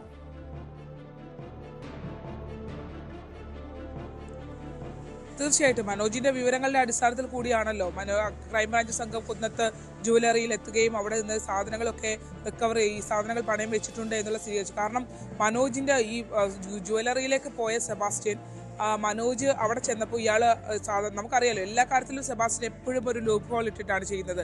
കാരണം ബിന്ദു പത്മനാഭന്റെ സ്വർണ്ണമല്ല ബിന്ദു പത്മനാഭന്റെ സ്ഥലം കൈക്കലാക്കുന്ന സമയത്ത് വ്യാജ ഡോക്യുമെന്റുകളുമായി അകത്തേക്ക് കയറ്റി വിടുന്നത് ജയ എന്നൊരു സ്ത്രീയാണ്. ഇപ്പൊ നിലവിൽ ആ കേസ് ട്രയലിലേക്ക് വരുന്ന ഘട്ടത്തിൽ ജയക്കാണ് ഏറ്റവും അധികം പ്രശ്നമുണ്ടാകാൻ പോകുന്നത്, ജയക്കാണ് എന്നുള്ളതാണ്. അതുപോലെ തന്നെ ഇപ്പോൾ ഈ ജൈനമ്മ തിരോധാന കേസിൽ ഏറ്റവും നിർണായക തുമ്പായ ആ സ്വർണം പണയം വെപ്പിച്ചിരിക്കുന്നത് മനോജിനെ കൊണ്ടാണ് എന്നുള്ളതാണ്. അതായത് മനോജിനോട് അവിടെ എത്തിയപ്പോൾ മനോജിനോട് തന്റെ ID കാർഡ് തന്റെ കൈവശം ഇല്ല എന്ന് പറയുന്നു, പണം അത്യാവശ്യമാണെന്ന് പറഞ്ഞുകൊണ്ട് അയാളുടെ, അതായത് മനോജുമായി നല്ല പരിചയമുള്ള ആളാണ്, മനോജിന്റെ ID കാർഡ് ഉപയോഗിച്ചിട്ടാണ് അവിടെ സ്വർണം പണയം വെച്ചിരിക്കുന്നത് എന്നുള്ളതാണ്. അവിടുന്ന് ജനുവരി 23-ന് സ്വർണം പണയം വെച്ചു എന്ന് മനോജ് നമ്മൾ സ്ഥിരീകരിച്ചു. നേരത്തെ ജുവലറി ഉടമയായിട്ടുള്ള വെങ്കടേശ്വർ ജുവലറിയിൽ സദാശിവൻ നമ്മളോട് ഇക്കാര്യങ്ങൾ സ്ഥിരീകരിച്ചിരുന്നു. അതായത് 23-ന് പണയം വെച്ചതിന് ശേഷം പിന്നെ ഈ സ്വർണം പണയം വെച്ച പൈസ 1.25 ലക്ഷം രൂപ കിട്ടിയെന്നാണ്. 25 ഗ്രാം സ്വർണം ഉണ്ടായിരുന്നു. ആ മാലയാണ്, ജൈനമ്മയുടെ മാലയാണത്. ആ മാല കൊണ്ട് പണയം വെച്ചിട്ട് ഇവർ ആ പൈസയുമായി വീണ്ടും ചേർത്തല നഗരത്തിൽ തന്നെ ഉണ്ടായിരുന്നു. അതിനുശേഷം ചേർത്തല നഗരത്തിലെ ഒരു ഗൃഹോപകരണശാലയിൽ പോയിട്ട് അവിടെ നിന്നൊരു ഫ്രിഡ്ജ് വാങ്ങിയിട്ടുണ്ട്. ഈ ഫ്രിഡ്ജും എല്ലാ സാധനങ്ങളുമായി ഏറ്റുമാനൂരിലെ വീട്ടിലേക്ക് എത്തുന്നത് വരെ മനോജ് ഇയാളുടെ കൂടെ ഉണ്ടായിരുന്നു എന്നുള്ളതാണ്. പക്ഷെ ഒരിടത്ത് പോലും ഒരു അസ്വാഭാവികതയും തനിക്ക് തോന്നിയിട്ടില്ല എന്ന് പറയുന്നു. ഞാൻ ചോദിച്ചു, ഇത്രയും ഒരു കുപ്പി മദ്യം ഒറ്റയടിക്കിരുന്ന ഒരാൾ കുടിച്ചു തീർക്കുന്നു, അയാൾ മറ്റെന്തെങ്കിലും ഒരു ഭാവഭേദം ഉണ്ടായിരുന്നു എന്ന് ചോദിച്ചു. മനോജ് പറയുന്ന സെബാസ്റ്റ്യൻ സ്ഥിരം ഇത് തന്നെയാണ്, ഇങ്ങനെ തന്നെയാണ് സെബാസ്റ്റ്യൻ കുടിക്കുന്നത് എന്നുള്ളതാണ്. ഒറ്റ കുപ്പിയൊക്കെ അയാൾക്ക് നിമിഷ നേരം കൊണ്ട് തീർക്കാവുന്നതേ ഉള്ളൂ എന്നുള്ളതാണ് മനോജ് വ്യക്തമാക്കുന്നത്. മാത്രമല്ല മനോജ് പറയുന്നത് കാലിന്റെ ഉള്ളം കാല് പഴുത്തിട്ട് പ്രമേഹം വന്ന് ബുദ്ധിമുട്ടായി വലിയ മുറിവ് കാലിലുണ്ട്. തന്നെ കൈവച്ച് പിടിച്ചിട്ടാണ് പലപ്പോഴും സ്റ്റെപ്പ് കയറുന്നത്. അങ്ങനെ കയറുന്ന ഒരാള് ഇങ്ങനെ ചെയ്യുമെന്ന് താൻ ഒരിക്കലും പ്രതീക്ഷിച്ചില്ല എന്നുള്ളതാണ്. പക്ഷെ ഇപ്പോൾ ഓർത്തിട്ട് ഭയം തോന്നുന്നു എന്നുള്ളതാണ് അയാൾ വ്യക്തമാക്കുന്നത്. സെബാസ്റ്റ്യൻ അങ്ങനെ ചെയ്തിട്ടില്ല എന്നിപ്പോൾ അയാൾ വിശ്വസിക്കുന്നില്ല, ഇത് ചെയ്തിട്ടുണ്ടാകുമെന്ന് തന്നെയാണ് കരുതുന്നത്. പക്ഷേ നിലവിലത്തെ സാഹചര്യത്തിൽ നമുക്കറിയാലോ, ഈ ബിന്ദു പത്മനാഭൻ തിരോധാന കേസ് വന്നെങ്കിലും സെബാസ്റ്റ്യൻ അതിനകത്ത് നന്നായി കാശ് വിതറി ആ കേസിൽ നിന്ന് പുറത്തേക്ക് നിൽക്കുകയാണ്. കാരണം ട്രയൽ തുടങ്ങുന്ന ഘട്ടത്തിൽ പോലും അവിടെ അന്ന് ആ വ്യാജരേഖകളുമായി അകത്ത് കയറിയ ആളുകളൊക്കെ തന്നെയാണ് ഇതിനകത്ത് പെടാൻ പോകുന്നത്. സെബാസ്റ്റ്യൻ അപ്പോഴും ഒരു വെറും ഇടനിലക്കാരനായി പുറത്തു നിൽക്കുന്നു എന്നുള്ളൂ. പക്ഷെ ഇതിന്റെയൊക്കെ സൂത്രധാരൻ സെബാസ്റ്റ്യൻ ആണ് എന്നുള്ളതാണ്. അതുപോലെ തന്നെ മനോജിനെയും ജൈനമ്മയുടെ സ്വർണം കൊടുത്ത് ഇയാൾ പെടുത്തിയിട്ടുണ്ട്, അങ്ങനെ വീഴുകയും ചെയ്തിട്ടുണ്ട്. എന്തായാലും നിലവിൽ ഈ കേസ് സാക്ഷിയാണ്, മനോജിന് മറ്റു പങ്കാളിത്തം ഇല്ലെന്നാണ്. കാരണം മനോജിന്റെ ഫോൺ അന്വേഷണ സംഘം തന്നോട് ചോദ്യം ചെയ്തപ്പോൾ അവിടെ ഈ സമയത്ത് എത്തി എന്ന് പറഞ്ഞപ്പോൾ അന്വേഷണ സംഘം തന്നോട് അങ്ങനെയാണെങ്കിൽ നീ അത് കണ്ടിട്ടുണ്ടാകുമല്ലോ എന്ന് മറുചോദ്യം ചോദിച്ചു എന്ന് മനോജ് പറഞ്ഞു. അകത്തുണ്ടായിരുന്നല്ലോ, നീ വരുമ്പോഴാണല്ലോ അകത്തുണ്ടായിരുന്നെന്നുള്ള ചോദ്യങ്ങൾ ചോദിച്ചു എന്ന് പറയുന്നുണ്ട്. പക്ഷേ മനോജ് ഉറപ്പിച്ചു പറയുന്നു ഞാനത് കണ്ടിട്ടില്ല. പിന്നീട് ഫോൺ ടവർ ലൊക്കേഷൻ വെരിഫൈ ചെയ്തപ്പോൾ 4 മണിക്ക് ശേഷമാണ്, 4 മണിയോട് അടുപ്പിച്ചാണ് മനോജ് അവിടെ എത്തി എന്നുള്ളത് അവര് വെരിഫൈ ചെയ്തിട്ടുണ്ട്. അതുകൊണ്ടൊക്കെ തന്നെയായിരിക്കും ഒരുപക്ഷെ മനോജിനെ അവിടെ നിന്ന് വിട്ടത്. പക്ഷെ ജൈനമ്മയുടെ സ്വർണം വിറ്റത് ഉൾപ്പെടെയുള്ള കാര്യങ്ങൾ സെബാസ്റ്റ്യൻ ചെയ്ത ആ പണം എന്തിനു ഉപയോഗിച്ചു? അതായത് ജൈനമ്മയുടെ സ്വർണം വിറ്റ് ആ ഫ്രിഡ്ജ് വാങ്ങിപ്പോയ സെബാസ്റ്റ്യൻ ഡിസംബർ 30-നാണ് തിരിച്ചെത്തിയതെന്ന് മനോജ് പറയുന്നു.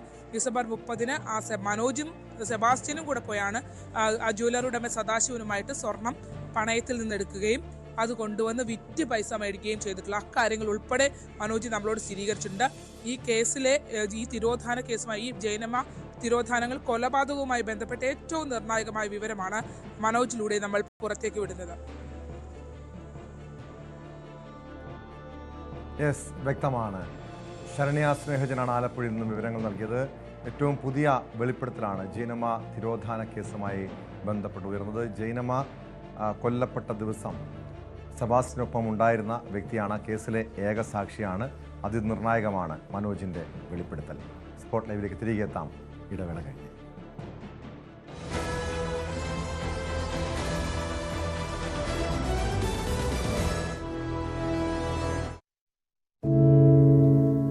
എന്തു പറ്റി നമ്മുടെ നാടിന് എന്ന് ചോദിച്ചു പോകുന്ന കാര്യങ്ങളാണ് ഇപ്പോൾ സംഭവിക്കുന്നത്.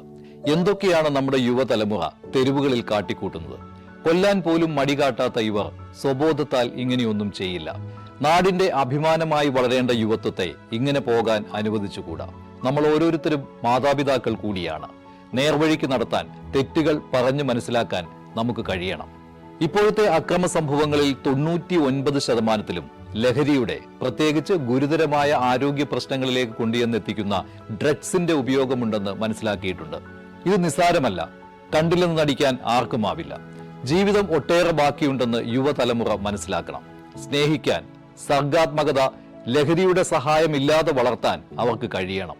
നിയമത്തിന്റെ ശക്തി അവരെ ബോധ്യപ്പെടുത്തണം. Say no to drugs, a big yes to life.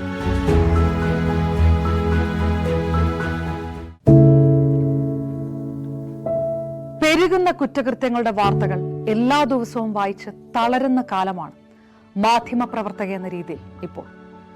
അതിൽ മിക്കതിലും കാരണം ലഹരിയാണെന്നും പ്രതികളാകുന്നതും ഇരകളാകുന്നതും പുതിയ തലമുറയിലെ കുട്ടികളാണെന്ന് കൂടി പറയേണ്ടി വരുമ്പോൾ രക്ഷാകർത്താവ് എന്ന നിലയിൽ സമാധാനം പോലും കെട്ടുപോകുന്ന സമയമാണ്.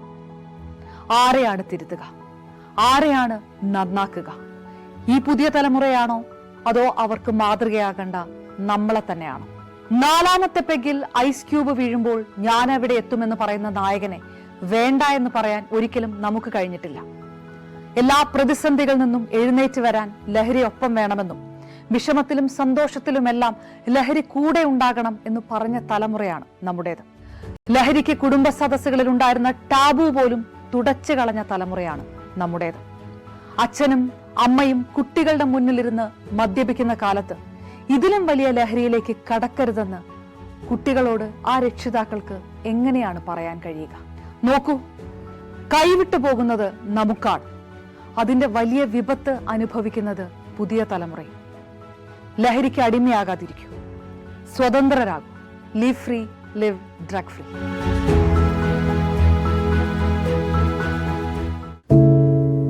ഒരു മാധ്യമ പ്രവർത്തക എന്ന നിലയ്ക്ക് ഇപ്പോൾ ഏറ്റവും കൂടുതൽ കൈകാര്യം ചെയ്യേണ്ടി വരുന്നത് ലഹരിയുമായി ബന്ധപ്പെട്ട വാർത്തകളാണ്. കൊച്ചുകുട്ടികൾ മുതൽ യുവാക്കൾ വരെ എല്ലാവരും ഉൾപ്പെട്ടിരിക്കുന്ന ലഹരിയുടെ ഒരു വല. എന്താണ് നമ്മുടെ യുവതലമുറയ്ക്ക് സംഭവിക്കുന്നത് എന്നൊക്കെ എല്ലാവരും ചോദിച്ചു കാണും.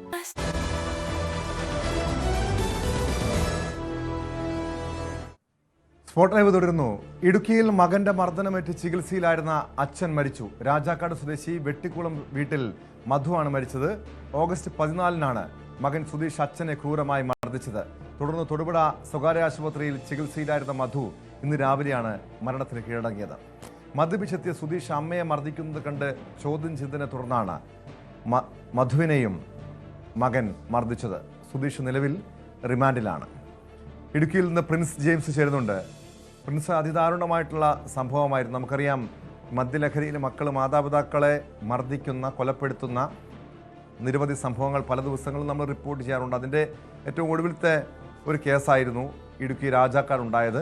അമ്മയെ ക്രൂരമായി മർദ്ദിക്കുന്നു, അച്ഛനെയും മർദ്ദിക്കുന്നു, അച്ഛൻ്റെ മരണം സംഭവിക്കുന്നു.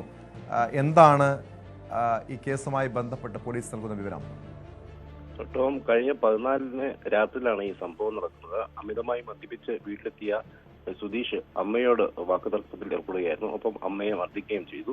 ഇത് കണ്ടെത്തിയ പിതാവ് മധു ഇത് ചോദ്യം ചെയ്യുകയും തടയാൻ ശ്രമിക്കുകയും ചെയ്തു. ഒപ്പം ഇയാളോട് ചോദ്യം ചെയ്തു.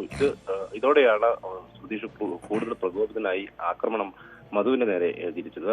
വളരെ ക്രൂരമായി അദ്ദേഹത്തെ മർദ്ദിക്കുന്ന ഒരു സാഹചര്യമാണ് ഉണ്ടായിരുന്നത്. അവിടെ ഉണ്ടായിരുന്ന മരക്കൂപ്പ് കൊണ്ട് നിരവധി തവണ മർദ്ദിക്കുകയും തലയ്ക്കും ദേഹമാസകരെ മർദ്ദിക്കുകയും ഒക്കെ ചെയ്തു. അങ്ങനെയാണ് വളരെ ക്രൂരമായ രീതിയിലുള്ള ആക്രമണം നേരിടേണ്ട സാഹചര്യമാണ് ഉണ്ടായത്. ഇതോടെ റോഡിലേക്ക് തളർന്നു വീണ അവസ്ഥയിലേക്ക്, റോഡിൽ തളർന്നു കിടക്കുകയായിരുന്നു മധു. ഉടൻ തന്നെ ഓടിയെത്തിയ നാട്ടുകാരാണ് ഇവരെ രക്ഷപ്പെടുത്തി രാജാക്കളുടെ സ്വകാര്യ ആശുപത്രിയിലേക്ക് എത്തിച്ചത്.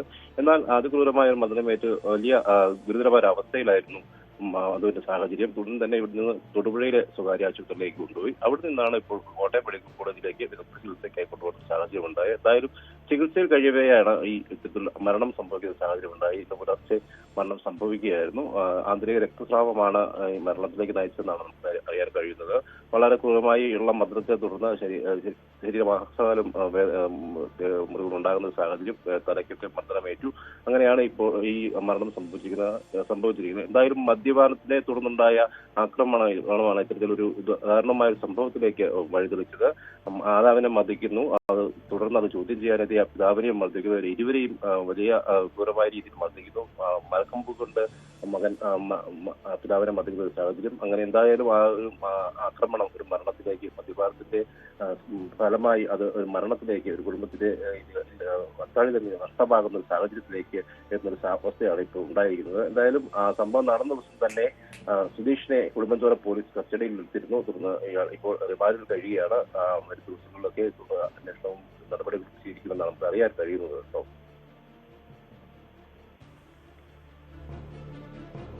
പ്രിൻസ്, ഈ സുധീഷ് ഇതുപോലെ സ്ഥിരമായി വീട്ടിൽ പ്രശ്നങ്ങൾ ഉണ്ടാക്കിയിരുന്ന വ്യക്തിയാണോ? ഇയാളുടെ ഒരു അങ്ങനെ മാതാപിതാക്കളെ മദ്യപിച്ചെത്തി മർദ്ദിക്കുന്നു, മദ്യം മാത്രമാണോ അതോ മറ്റു ലഹരിയും ഉപയോഗിക്കുന്ന വ്യക്തിയാണോ യുവാവ്? ടോം, തീർച്ചയായും ഈ സുധീഷ് സ്ഥിരമായി മദ്യപിച്ച് വീട്ടിൽ ബഹളം വയ്ക്കുന്ന ഒരാളാണെന്നാണ് നമുക്ക് നാട്ടുകാരിൽ നിന്നൊക്കെ അറിയാൻ കഴിയുന്നത്. പതിവായി ഇത്തരത്തിലുള്ള ബഹളങ്ങളൊക്കെ ഈ വീട്ടിൽ നിന്നുണ്ടാകാറുണ്ടായിരുന്നു. പതിവായി ഇയാൾ വീട്ടിലെത്തുകയും അമ്മയോടൊക്കെ സമാനമായ രീതിയിൽ വഴക്കുണ്ടാക്കുകയും മർദ്ദിക്കുകയൊക്കെ ചെയ്യാറുണ്ടായിരുന്നു.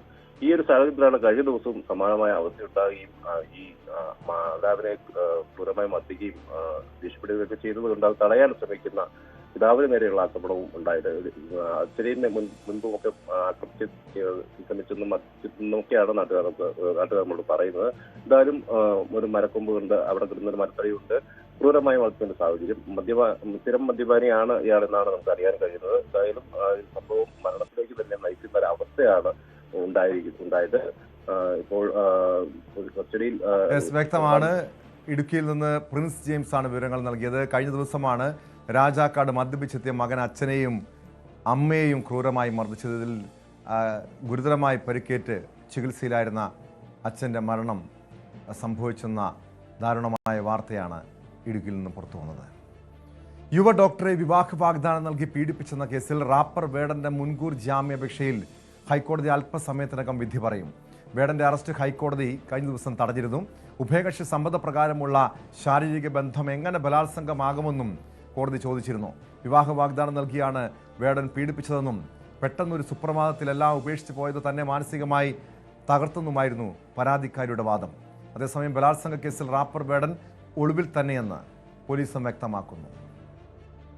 ഡാനി ഇപ്പോൾ ചേരുന്നുണ്ട് വിവരങ്ങളുമായി കൊച്ചിയിൽ നിന്ന്. ഡാനി, ഇതുപോലുള്ള പല കേസുകൾ, അതായത് വിവാഹ വാഗ്ദാനം നൽകിയുള്ള പീഡന കേസുകളിലൊക്കെ പലപ്പോഴും കോടതിയുടെ പരാമർശങ്ങൾ ഈ അതിജീവിതമാരെ, ഇരകളെ വല്ലാതെ മാനസികമായി ബുദ്ധിമുട്ടിക്കാറുണ്ട്. കാരണം ഉഭയകക്ഷി സമ്മതപ്രകാരമുള്ള ശാരീരിക ബന്ധം എങ്ങനെ ബലാത്സംഗ കുറ്റമാകുമെന്ന് കോടതി ചോദിക്കുന്നു. ഹൈക്കോടതി മറ്റ് കേസുകൾ പോലെ തന്നെ ഇവിടെയും ഈ വേടന്റെ കേസിലും സമാനമായ ചോദ്യം ഉന്നയിച്ചിട്ടുണ്ട്. പക്ഷേ ഇവിടെ ഈ പരാതിക്കാരിയുടെ വാദം മറ്റൊന്നാണ്. അതായത് വിവാഹ വാഗ്ദാനം നൽകിയാണ് വേടൻ പീഡിപ്പിച്ചത്. പെട്ടെന്നൊരു സുപ്രഭാതത്തിൽ നിസ്സാര കാരണമുണ്ടാക്കി ഇയാൾ ബന്ധത്തിൽ നിന്നും ഒഴിയുന്നു. അത് തന്നെ മാനസികമായി വല്ലാതെ തളർത്തിക്കളഞ്ഞു, വിഷാദ രോഗിയാക്കി തുടങ്ങിയ വാദങ്ങൾ പരാതിക്കാരി ഉന്നയിച്ചിട്ടുണ്ട്. ഇത് കോടതി മുഖവിലക്കെടുക്കുമെന്ന് എപ്പോൾ വിധി പ്രതീക്ഷിക്കാം?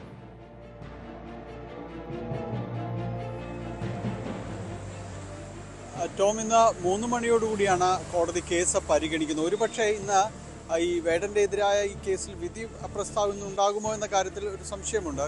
പ്രത്യേകിച്ച് കോടതി ആവശ്യപ്പെട്ടിരിക്കുന്നത് വേടനെതിരായ മറ്റ് പരാതികൾ കൂടി വന്നിട്ടുണ്ട് എന്ന് പറഞ്ഞപ്പോൾ എന്താണ് അതിൻ്റെ സാരാംശം, ഏതെല്ലാം പോലീസ് സ്റ്റേഷനുകളിലാണ് ഈ പരാതികൾ വന്നിട്ടുള്ളത്, അതിൻ്റെ വിശദാംശങ്ങൾ അറിയിക്കാനായിട്ട് കോടതി ആവശ്യപ്പെടുകയും ചെയ്തിട്ടുണ്ട്. അപ്പോൾ സർക്കാർ ഇത്തരം കാര്യങ്ങൾ അറിയിക്കുകയും ചെയ്യും. ഒരുപക്ഷെ അത്തരം കാര്യങ്ങൾ കൂടി പരിശോധിച്ച ശേഷമായിരിക്കും ഇത് സംബന്ധിച്ച് ഒരു അന്തിമ വിധിയിലേക്ക് പോവുക. അതുവരെയും ഒരുപക്ഷെ ഈ തൽസ്ഥിതി, ഇപ്പോൾ വേടനെ അറസ്റ്റ് ചെയ്യേണ്ടതില്ല എന്ന ആ ഒരു തൽസ്ഥിതി തുടരുകയും ചെയ്യുമെന്നാണ് മനസ്സിലാക്കാനായിട്ട് സാധിക്കുന്നത്. ഇന്ന് ഉച്ചയ്ക്ക് 3 മണിയോടുകൂടിയാണ് ഈ കേസ് പരിഗണനയിലേക്ക് വരുന്നത്.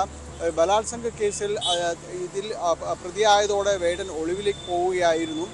പിന്നീട് ഇപ്പോൾ സിറ്റി പോലീസ് കമ്മീഷണർ ഇന്നും പ്രതികരിച്ചത് വേടൻ ഇപ്പോഴും ഒളിവിൽ തന്നെയാണ് എന്ന് സ്ഥിരീകരിക്കാൻ അദ്ദേഹത്തിന് കഴിയുന്നുണ്ട്. പക്ഷേ ഈ ദിവസങ്ങളിൽ അത്രയും വേടന് വേണ്ടിയുള്ള ഒരു പരിശോധനകൾ നടക്കുന്നു, ലുക്കൗട്ട് നോട്ടീസ് അടക്കം പുറപ്പെടുവിച്ചു. പക്ഷേ ഇതൊന്നും വേടനിലേക്ക് എത്തിയിട്ടില്ല എന്ന് പറയുന്നു. വേടനെ സംരക്ഷിക്കാൻ ഒളിവിൽ പോകാനുള്ള ഒരു സാഹചര്യവും പോലീസ് ഒരുക്കി നൽകിയിട്ടില്ല എന്നുമെല്ലാമാണ് കമ്മീഷണറുടെ അവകാശവാദം. എന്തായാലും വേടൻ ഇപ്പോഴും ഒളിവിൽ തന്നെയാണ്. കഴിഞ്ഞ ദിവസം കോടതി പറഞ്ഞത് ഇതുമായി ബന്ധപ്പെട്ടുകൊണ്ട് ഈ ഹർജി ഇന്ന് പരിഗണിക്കുന്നത് വരെയും അറസ്റ്റ് ചെയ്യാൻ പാടില്ല എന്ന നിർദ്ദേശം കൊടുത്തിരുന്നു. എന്തായാലും അത് ഈ മുൻകൂർ ജാമ്യ ഹർജിയിലെ അന്തിമ വിധി വരെയും ആ ഒരു സാഹചര്യം നിലനിൽക്കാൻ തന്നെയാണ് സാധ്യതയുള്ളത്. ഏതായാലും കോടതി ഇതിൽ ശക്തമായ നിരീക്ഷണങ്ങളാണ് നടത്തിയിരുന്നത്. ഈ കേസുമായി ബന്ധപ്പെട്ട് പോകുമ്പോൾ സുപ്രീം കോടതി നടത്തിയിട്ടുള്ള പരാമർശങ്ങളോട് ചേർന്ന് നിന്നുകൊണ്ട് തന്നെയാണ് കോടതി ഇത്തരം കാര്യങ്ങൾ നിരീക്ഷിച്ചത്. കാരണം ഇതിൽ എങ്ങനെയാണ് ഇതിൽ പരസ്പര ഉഭയകക്ഷി സമ്മതപ്രകാരമുള്ള ബന്ധങ്ങൾ എങ്ങനെയാണ് പിന്നീട് ബലാത്സംഗമായി മാറുന്നതെന്നടക്കമുള്ള കാര്യങ്ങൾ കോടതി ചോദിക്കുകയുണ്ടായിരുന്നു. അത്തരം ഒരു നിരീക്ഷണമാണ് കോടതി ഇതിൽ ശ്രദ്ധേയമായിട്ട് നടത്തിയിട്ടുള്ളത്. വാക്കാൽ അത്തരം പരാമർശങ്ങൾ തന്നെ ഉണ്ടായിരുന്നു. അപ്പോൾ ഇത് ഏത് രീതിയിൽ ഈ കേസുമായി ബന്ധപ്പെട്ടുകൊണ്ട് പ്രതിഫലിക്കുമെന്നതാണ് അറിയേണ്ടത്. കഴിഞ്ഞ കുറച്ച് നാളുകളായി ഇത്തരം കേസുകൾ വരുമ്പോഴെല്ലാം തന്നെ കോടതി ഈ രീതിയിലുള്ളൊരു നിരീക്ഷണങ്ങളും നിഗമനങ്ങളും എല്ലാം തന്നെ പറയാറുണ്ട്. ഈ രീതിയിലേക്ക് എല്ലാ പരാതികളും ഒരേ സ്വഭാവത്തോടെ കാണാൻ കഴിയാവുന്നതല്ല എന്നതടക്കമുള്ള കാര്യങ്ങളെല്ലാം തന്നെ പറഞ്ഞു പോകാറുണ്ട്. എന്തായാലും ഇതിൽ ഈ പെൺകുട്ടി പറഞ്ഞിരിക്കുന്ന കാര്യങ്ങൾ അതാണ് ഡാനി ഇവിടെ ഒരു പ്രസക്തമായിട്ടുള്ള കാര്യം.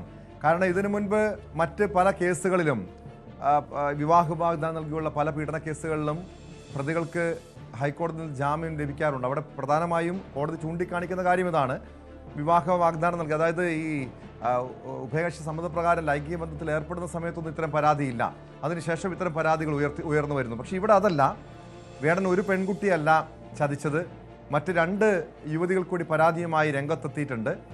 സമാനമായ പ്രവണത, അതായത് പെൺകുട്ടികളെ ചൂഷണം ചെയ്യുന്നു, പിന്നീട് അവരെ ഉപേക്ഷിക്കുന്നു. അത്തരമൊരു സ്വഭാവ വൈകല്യമുള്ള വ്യക്തിക്ക് കോടതി ജാമ്യം അനുവദിച്ചാൽ വീണ്ടും ഇതുപോലെ തെറ്റ് അല്ലെങ്കിൽ ഇതുപോലുള്ള പ്രവണത ആവർത്തിക്കപ്പെടാനുള്ള സാധ്യതയില്ലേ? അതുതന്നെയല്ലേ സ്വാഭാവികമായും പ്രതിഭാഗവും ഉയർത്തുന്നത്.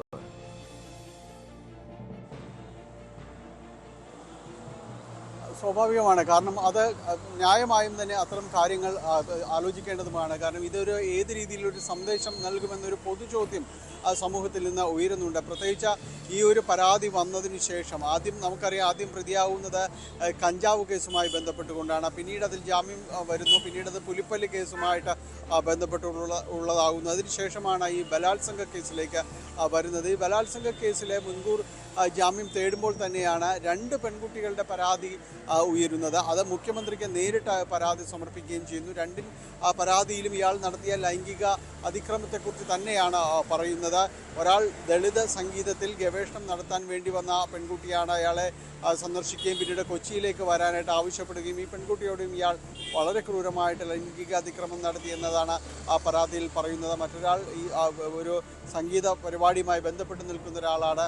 ഇയാളെയും വേടൻ സമീപിക്കുകയും സമാനമായ രീതിയിലേക്ക് കാര്യങ്ങൾ പോകുകയും എല്ലാം തന്നെ ചെയ്തു. അപ്പോൾ ഇത് തുടർച്ചയായി ഉണ്ടാവുന്നത് ഒരു ഈ സ്വഭാവ വൈകൃതങ്ങളുടെ ഭാഗമാണ്. സ്ഥിരമായി ഇത്തരം കാര്യങ്ങൾ ചെയ്യുന്ന ഒരാൾ എന്ന രീതിയിലേക്ക് കോടതിക്ക് മുന്നിലേക്ക് ഇത്തരം കാര്യങ്ങൾ എത്താനും അത് ഒരുപക്ഷെ അങ്ങനെ ശ്രദ്ധിക്കപ്പെട്ടേക്കാം. അതിനൊരു സാധ്യതയും നിലനിൽക്കുന്നുണ്ട്. പ്രത്യേകിച്ച് കോടതി ആവശ്യപ്പെട്ടിരിക്കുന്നത് ഈ പോലീസ് സ്റ്റേഷനുകളുടെ ഏത് പോലീസ് സ്റ്റേഷനാണ് ഈ പരാതി വന്നിരിക്കുന്നത്, അവിടെ നിന്ന് മറ്റു പരാതികളുണ്ടോ എന്നതടക്കമുള്ള കാര്യങ്ങൾ ചോദിക്കുന്നു. ഇതിൻ്റെ വിശദാംശങ്ങൾ അറിയാനായിട്ട് കോടതി അത് ആവശ്യപ്പെടുകയും എല്ലാം തന്നെ ചെയ്യുമ്പോൾ ഇതെല്ലാം ഒരുപക്ഷെ ഈ മുൻകൂർ ജാമ്യ ഹർജിയിൽ മറ്റു കാര്യങ്ങളായിട്ട് ചേർക്കപ്പെട്ടേക്കാം പരിഗണിക്കുമ്പോൾ. എന്തായാലും ഇന്ന് 3 മണിയോടുകൂടിയാണ് ഹർജി പരിഗണിക്കുക എന്നാണ് മനസ്സിലാക്കുന്നത്. അപ്പോൾ മറ്റ് റിപ്പോർട്ടുകളോടുകൂടി സർക്കാരിനോട് തേടിയിട്ടുള്ള റിപ്പോർട്ടുകൾ കൂടി കോടതിയുടെ പരിഗണനയിലേക്ക് വരും. അതുകൂടി പരിഗണിച്ച ശേഷമായിരിക്കും ഈ മുൻകൂർ ജാമ്യ ഹർജി സംബന്ധിച്ച് ഒരു അന്തിമമായ വിധി പ്രസ്താവത്തിലേക്ക് കോടതി കടക്കുക. വ്യക്തമാണ്. കൊച്ചിയിൽ നിന്ന് ഡാനി പോളാണ് വിവരങ്ങൾ നൽകുന്നത്. സർക്കാരിൻ്റെ ഭാഗം കൂടി കേട്ട ശേഷം, റിപ്പോർട്ട് കൂടി അറിഞ്ഞ ശേഷമായിരിക്കും കോടതി കേസിൽ വിധി പറയുക. അല്പസമയത്തിനകം വേടൻ്റെ മുൻകൂർ ജാമ്യാപേക്ഷയിൽ ഹൈക്കോടതി വിധി പുറപ്പെടുവിക്കും. കാസർഗോഡ് പടന്നക്കാട് 10 വയസ്സുകാരിയെ തട്ടിക്കൊണ്ടുപോയി ലൈംഗികമായി പീഡിപ്പിച്ച കേസിൽ വിധി ശനിയാഴ്ച. ഹോസ്ദുർഗ് ഫാസ്റ്റ് ട്രാക്ക് സെഷൻസ് കോടതിയാണ് വിധി പറയുക. കൊടക് സ്വദേശി സൽമാൻ ആണ് കേസിലെ 1-ാം പ്രതി.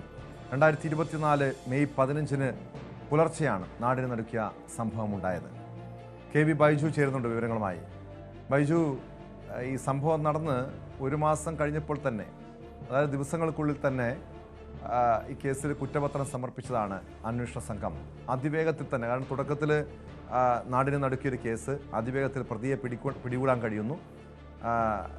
ഈ വിധിയും, അത് സംഭവം നടന്ന് ഉടൻ തന്നെ വിധിയും വരുന്നു. ഈ കേസിൻ്റെ ഒരു പശ്ചാത്തലവും വിചാരണ നടപടികളും എങ്ങനെയായിരുന്നു?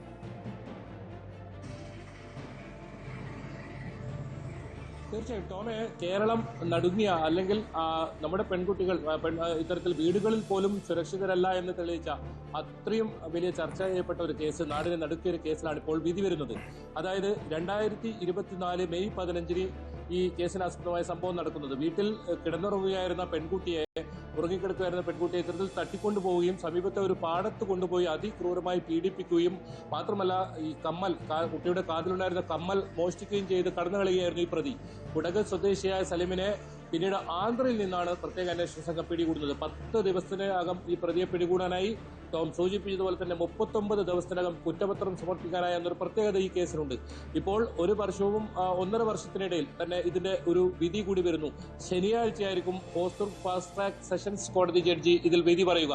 എന്തായാലും ഈ സംഭവം ഇതിൽ 2ാം പ്രതിയായി വരുന്നത് ഇയാളുടെ സഹോദരി സുബൈദയാണ്. ഈ സ്വർണ്ണക്കമ്മൽ കൂത്തുപറമ്പിലെ ഒരു ജ്വല്ലറിയിൽ വിൽക്കാൻ സഹായിച്ചതിനാണ് ഇവർ 2ാം പ്രതിയായി ഈ കേസിൽ പെട്ടത്.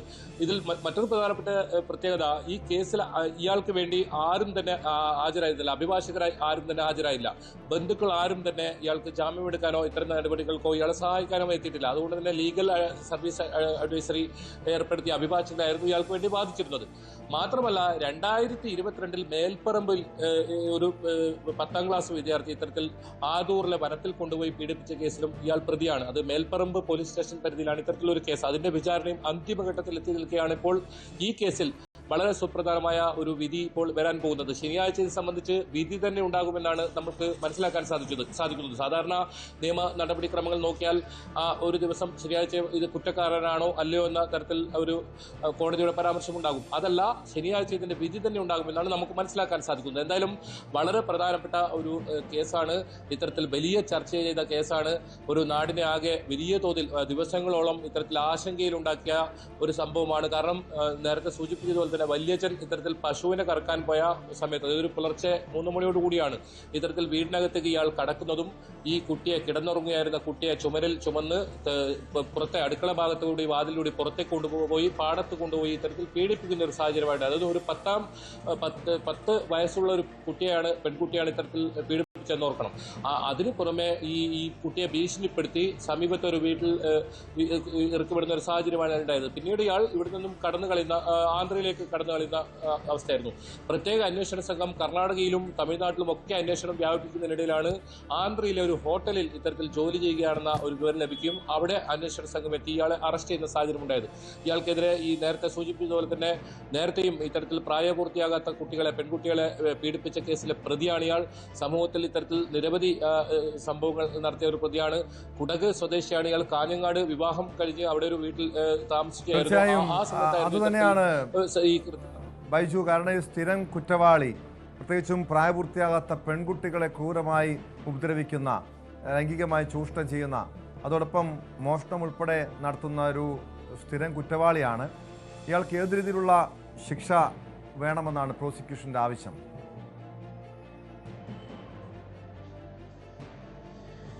ഇയാൾക്കെതിരെ കടുത്ത ശിക്ഷ വേണമെന്ന് തന്നെയാണ് പ്രോസിക്യൂഷൻ ആവശ്യപ്പെട്ടത്. അതായത് 60 സാക്ഷികളെയാണ് ഇതിൽ വിസ്തരിച്ചത്. ഇതിൽ പ്രധാനമായും കുട്ടിയുടെ അമ്മ ഇതിൽ പ്രധാനപ്പെട്ട ഒരു സാക്ഷിയാണ്.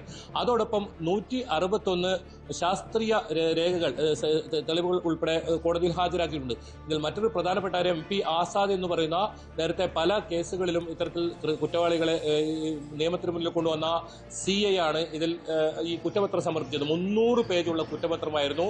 അതിൽ 60 സാക്ഷികളെ വിസ്താരം ആണ് ഈ ഇത്രയും വളരെ വേഗം തന്നെ ഫാസ്റ്റ് ട്രാക്ക് കോടതി പൂർത്തിയാക്കിയത്. നേരത്തെ സൂചിപ്പിച്ചതുപോലെ തന്നെ 161 ശാസ്ത്രീയ രേഖകൾ, തെളിവുകൾ ഉൾപ്പെടെ ഇതിൽ പോലീസ് ഹാജരാക്കിയിരുന്നു. സാക്ഷി മൊഴികളുണ്ട്. അത്തരത്തിൽ വളരെ നിർണായകമായ സാക്ഷി മൊഴികളുണ്ട്. ഇയാളെ രാവിലെ ഇവിടെ നിന്നും ഈ റെയിൽവേ സ്റ്റേഷനിലേക്ക് ഇയാൾ കടന്നു കളയുന്നത് കണ്ട സാക്ഷികളുണ്ട്. ഒരു കടയിൽ ഇയാൾ സിഗരറ്റ് വാങ്ങാൻ പോയിരുന്നു, അവിടുത്തെ സാക്ഷികളുണ്ട്. അങ്ങനെ കൃത്യമായ സാക്ഷി മൊഴികളും തെളിവുകളുമുള്ള ഒരു കേസാണ്. അതുകൊണ്ട് തന്നെ ഇയാൾക്ക് പരമാവധി ശിക്ഷ നൽകണമെന്നൊരു ആവശ്യം തന്നെയാണ് പ്രോസിക്യൂഷൻ മുന്നോട്ട് വെച്ചിട്ടുള്ളത്. എന്തായാലും ഈ കേസിൽ അത്തരത്തിലുള്ള ഒരു ശിക്ഷ ഉണ്ടാകുമെന്ന് തന്നെയാണ് കുടുംബവും പ്രതീക്ഷിക്കുന്നത്. ഏതായാലും ഈ CI നേരത്തെ സൂചിപ്പിച്ചതുപോലെ തന്നെ CI നേരത്തെ നിരവധി കേസുകളിൽ പ്രതികൾക്ക് വലിയ തോതിൽ ശിക്ഷ വാങ്ങിക്കൊടുത്ത ഒരു ഉദ്യോഗസ്ഥൻ കൂടിയാണ്. അദ്ദേഹം ഇപ്പോൾ നേരത്തെ കാഞ്ഞങ്ങാട് CI ആയിരുന്നു. അത് 39 ദിവസത്തിനകം ഈ കുറ്റപത്രം സമർപ്പിക്കുക എന്ന് പറഞ്ഞാൽ അതും വളരെ പ്രമാദമായ വലിയ ചർച്ച ചെയ്ത ഒരു കേസിലാണ് ഇദ്ദേഹം അത്തരത്തിലൊരു നടപടി പൂർത്തിയാക്കിയത്. എന്തായാലും ഇതിൽ വളരെ കൃത്യമായ ഒരു മെസ്സേജ്, അതായത് നമ്മുടെ ഇത്രയും പ്രായമോ 10 വയസ്സായ ഒരു പെൺകുട്ടിയാണ് ഇയാൾ പീഡിപ്പിച്ചത്, അതിന് കൃത്യമായ ഒരു മെസ്സേജ്. അത് കൂടാതെ കൂടുതൽ കേസുകൾ ഇത്തരത്തിൽ 10ാം ക്ലാസ്സുകാരിയായ ഒരു പെൺകുട്ടിയെ പീഡിപ്പിച്ച കേസ് ഉൾപ്പെടെ പ്രതി ചേർക്കപ്പെട്ട ആൾ, ഇയാൾക്ക് ഹാജരാകാൻ അഭിഭാഷകർ പോലും രംഗത്ത് വരാത്ത സാഹചര്യമുണ്ടായിരുന്നു. അത്രയും നീചനായ ഒരു ക്രിമിനൽ ഒരു കുറ്റവാളിയാണ്. ഇയാൾക്കെതിരെ തക്കതായ ശിക്ഷ വേണമെന്ന ഒരു ആവശ്യം തന്നെയാണ് പ്രോസിക്യൂഷൻ മുന്നോട്ട് വെച്ചിട്ടുള്ളത്. ബെവറേജസിൽ ജീവനക്കാരനെ ബിയർ കുപ്പി കൊണ്ട് തലക്കടിച്ച് പരിക്കേൽപ്പിച്ച കേസിലെ പ്രതികളാണ് പോലീസിന്റെ പിടിയിലായിരിക്കുന്നത്. സ്പോട്ട് ലൈവ് പൂർണ്ണമാകുന്നു. നമസ്കാരം.